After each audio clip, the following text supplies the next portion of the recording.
A patient is crashing, monitor alarms are screaming, and in a busy hospital corridor, a nurse reaches for life-saving medication. This graphic outlines the medical industry's 5 R's of medication safety. It is a standard checklist drilled into healthcare workers, ensuring the right drug, patient, dose, route, and time. These are baseline rules meant to stop disasters before they happen. But occasionally, despite all the training, the wrong vial gets picked up. When that medication enters the patient's bloodstream with devastating results, the collective reaction is almost instantaneous. The hospital, the media, and the public all demand to know who made the mistake. We want a name, we want a firing, and we want someone to blame. Look at this human factors diagram. Safety scientists view the nurse not as a rogue actor, but as a single point trapped in a massive web. The central human is completely surrounded by overlapping variables, like tool usability, lighting, and strict protocols. Science clearly shows that analyzing these massive, interconnected networks is the only effective way to prevent future accidents. Yet time and time again, human nature violently rejects this systems approach. We push aside the evidence of systemic failure so we can punish a single scapegoat. We don't do this out of malice. We hunt for a culprit because of a hardwired glitch in how our brains perceive reality. Psychologists call this glitch the fundamental attribution error.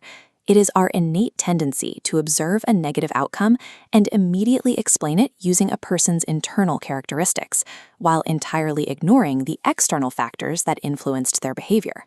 A major driver of this error is perceptual salience. Our visual cortex is highly tuned to detect movement and specific shapes, like people in bright uniforms. When we watch an event unfold, our brain automatically locks on to the active human and aggressively filters out the static, complex background data. In this classic psychological experiment, 2 actors hold a conversation surrounded by observers. Results shift entirely based on sightlines. Observer A attributes the dialogue to actor B, squarely in their line of sight. Meanwhile, observer B blames actor A. Physical positioning dictates responsibility.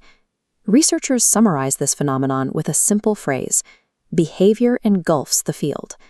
When a human being takes a physical action, they become the loudest signal in the room.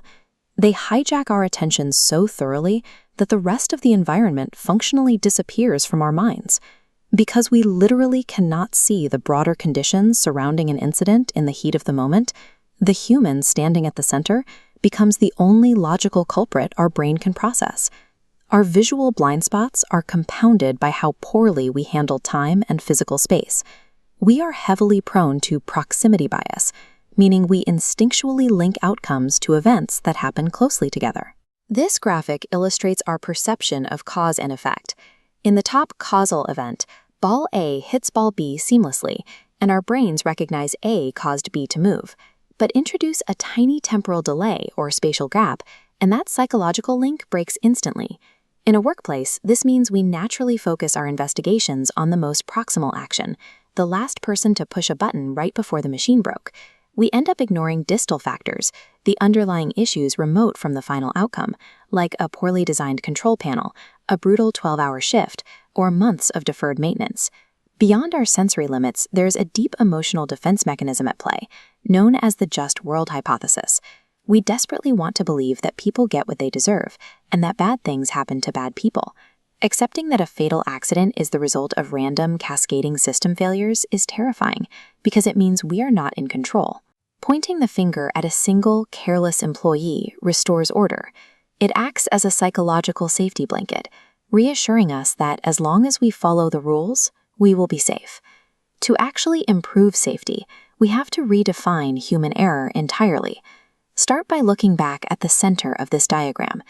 The psychology and physiology of the individual operator is not the root cause of a failure. A human error is merely an emergent outcome of a much larger breakdown. True safety requires us to keep the entire system as our primary unit of analysis.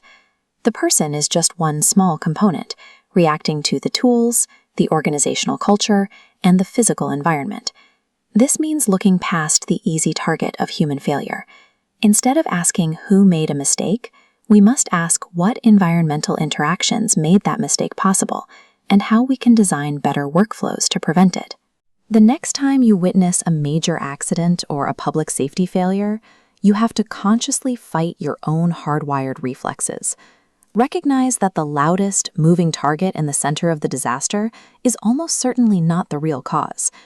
If we truly want to stop disasters from repeating, we have to stop looking at the person who pulled the lever and start fixing the massive, invisible machine that set them up to fail.